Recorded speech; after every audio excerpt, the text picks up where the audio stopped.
میں تجھ سے بے انتہا محبت کرتا ہوں۔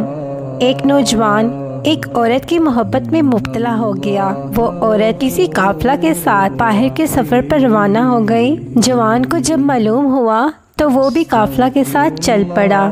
جب قافلہ جنگل میں پہنچا تو رات ہو گئی۔ رات کو انہوں نے وہیں پہ قیام کیا۔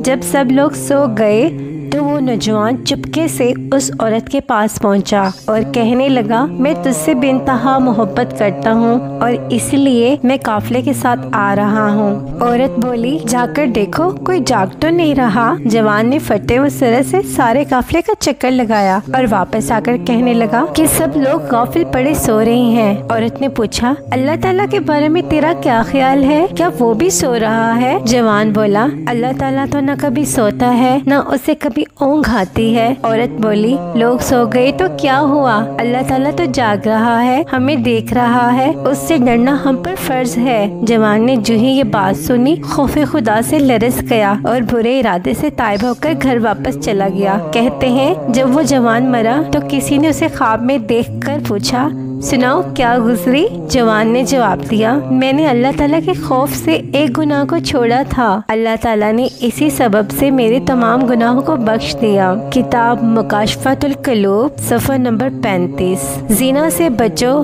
یہ عقل، شکل اور پھر نسل کو بگاڑنے کے ساتھ ساتھ آپ کے رزق میں بھی کمی کر دیتا ہے۔ اللہ تعالیٰ ہم سب کو زنا سے بچائے جو کبیرہ گناہ ہے۔ اللہ تعالیٰ ایسے شخص کو اپنے عرش کا سایہ عطا کرے گا جس کو کوئی منصب اور خوبصورت عورت زنا کے لیے بلائے اور وہ یہ کہہ دے کہ میں اللہ سے ڈرتا ہوں اس لیے نہیں آ سکتا۔ سبحان اللہ۔ اللہ پاک عمل کی توفیق عطا فرمائے اور ہدایت والی زندگی عطا فرمائے، آمین۔